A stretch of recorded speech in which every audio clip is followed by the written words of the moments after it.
What's up everyone? I hope you're having a sweet week. So right now, as you can probably see, I'm actually running the still, and you can probably also see that I'm on a super shaky camera. The only reason I'm putting this video on YouTube is to let you all know that I'm going to start doing little things like this and throw them up on Facebook. So for the people that are wanting to follow along sort of step by step with what I'm doing on the channel, they can, and then that way I don't have to stress out about making everything like a full YouTube video. Anyway, let's have a look what we're doing, eh? So the still's running in pot mode and I am stripping the last of generation number 4 of my UJSSM coming out of there right now. As you can see, this is sitting here ready to be topped up for generation number 5. But wait!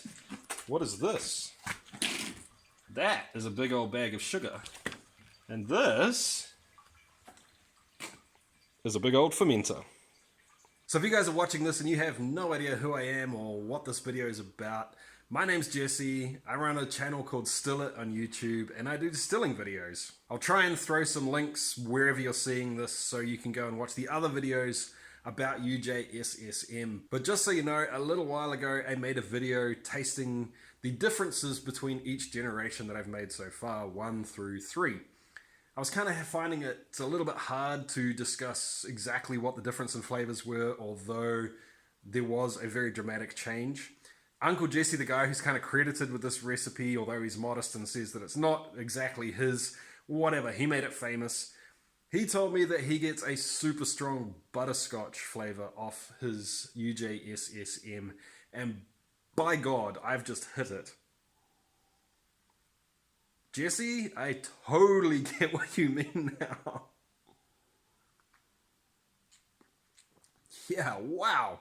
So I had butterscotch in the other 2 generations, but not like this. That is crazy. So I figure it's time to go big, guys. I've done the 4 generations now, so I can kind of compare between them just for the sake of being able to do it for the first time. And now I figure it's time to stock up, get some product made quickly, sitting on the shelf and aging. So I'm going to make 120 liters of UJSSM, and this is going to be generation number 5. I saved the back set from last generation, the stuff I didn't use. I'm going to use the back set from this generation, and I've also got the back set from my bastard whiskey frozen in the fridge, so I figure that is a good way to add a little bit more if I need it, maybe make a little bit of sort of complexity, something different in there, and also to cool it down nice and quickly. It's basically a big old ice cube. Unfortunately, I am transferring the back set by jug, which is a little bit inefficient. I mean, whatever, it's going to take me 5 minutes or something. But at least this way I know how much I'm putting in there and I can figure out exactly what I'm doing here.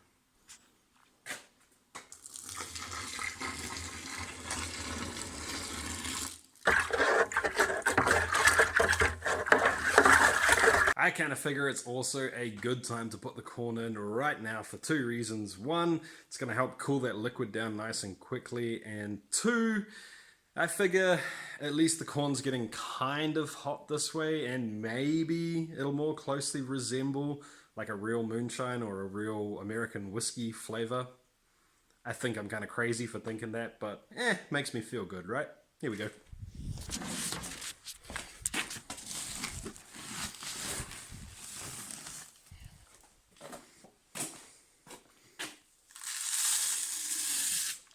I also have this baby, which is 2 liters of frozen bastard whiskey wash back set. So I'm going to throw that in as well, just to help it cool down. And hey, it might add a little complexity to it, right? So I have actually decided to leave the barrel on the ground, on the concrete in the shed to ferment. And the reason for that is I kind of figure that it's pretty warm here right now. Average temperature is maybe about, 22 degrees or something. So at least this way I don't have to heat it. And I'm hoping that the concrete is going to kind of act as almost like a heat sink and keep it at a steady temperature. That's the plan anyway. So pretty much the only thing left to do is to get the remnants of the first ferment over into the second ferment now. So I'm going to do that now, and I also think that since I'm stepping up so much, I think it's probably a good idea to add a little bit more yeast as well, just to give it the best chance of kicking off nice and quick. That's about all I have to do tonight. It's all covered up, and hopefully by tomorrow it'll be bubbling away. Anyway, team, thanks for hanging out. It's always a pleasure. And like I said, remember, I'm going to be doing videos like this more over on Facebook now, probably than YouTube. Just so I don't have to stress about it. I can just throw something super easy up and not worry about it being like a nice video. But you guys still get to see what I'm up to. All right, team, thanks for hanging out. I'll catch you guys next time. See ya.